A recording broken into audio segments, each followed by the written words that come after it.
ये तुमको नासा के साइंटिस्ट लोगों का सीन समझ में आता है क्या? क्या सीन?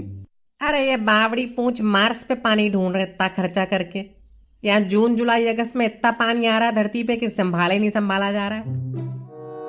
हाँ और क्या, यहीं से सप्लाई कर दो यार पानी, वहाँ 6,000 रुपए टैंकर के हिसाब से, बढ़िया प्रॉफिट भी हो जाएगा। हाँ पर ट्रांसपोर्ट कॉस्ट ज्यादा लग जाएगी नहीं? वहाँ के लोग अफोर्ड कर पाएंगे इतनी भयंकर कॉस्ट? अब वहाँ कोई रहता थोड़ा है, खाली पड़ा है सब। तो फिर किसके लिए पानी की खोज की जा रही है वहाँ पे? अब फ्यूचर में लाइफ वाइफ बसाने का प्लान है वहाँ पे, जिंदगी क्रिएट करने का। यही नदी नाले पहाड़ सब बनाएंगे वहाँ पे, इंफ्रास्ट्रक्चर सेटअप। यहाँ सब बना बनाया नेचर मिल गया है, वो संभाला ही नहीं संभाल रहा। दूसरे ग्रह पे जाके ये लोग स्क्रैच से क्रिएट करेंगे। ग्रैंड मस्ती की लिमिट देख रहे हो तुम? हाँ, अर्थ को एकदम अनर्थ कर दिया है। वैसे ऐसे फ्यूचर में इन लोग मामला सेट कर देना अगर मार्स पे साइंटिस्ट लोग, तो अपन पहली फ्लाइट पकड़ के चल लेंगे, वहाँ मार्स का पहला ठेका खोलेंगे। ठेका? क्यों? अरे धुआंधार कमाई है भाई ठेके में। पानी तो ये लोग वहाँ ढूंढ ही रहे, दारू की बोतलें अपन यहाँ से ले जाएंगे। बढ़िया पहला ठेका, मार्स मदिरा महल। वाह भाई, मोनोपोली होगी अपनी। पहला ठेका ऑन मार्स, अंट शंट दाम पे दारू बेचेंगे। और क्या, वो एलियन वेलियन आएंगे अपने कुछ कस्टमर, उनको पिला देंगे।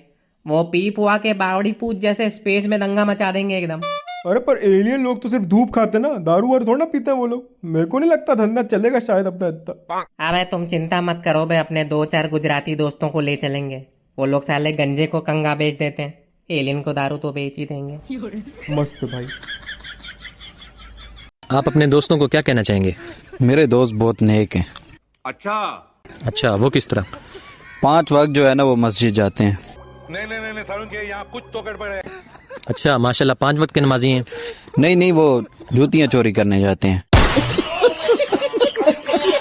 यार तो आप उनको समझाते नहीं हो? कई बार समझाया है कि सिर्फ जूतियाँ चोरी करने से गुजारा नहीं होगा, टोटियाँ भी उतारा करो, लेकिन ये बात उनको समझ नहीं आ रही। तो यार आप ये गलत काम कर रहे हो ना। मैंने उनको कई बार समझाया है कि ये काम छोड़ के घरों में चोरियां शुरू करो, लेकिन वो चोरियां शुरू कर ही नहीं रहे। तो यार आप उनसे कोई इज्जत वाला काम क्यों नहीं करवाते? इज्जत वाला काम जो है ना वो शुरू किया था एक दोस्त ने, जो है ना वो तौबा करके अपनी करियाने की दुकान बनाई थी, लेकिन वो चली ही नहीं। अच्छा, वो क्यों नहीं चली? वो बाकी दोस्त जो है ना उसमें सामान चोरी कर लेते थे और उसको कुछ बचता ही नहीं था।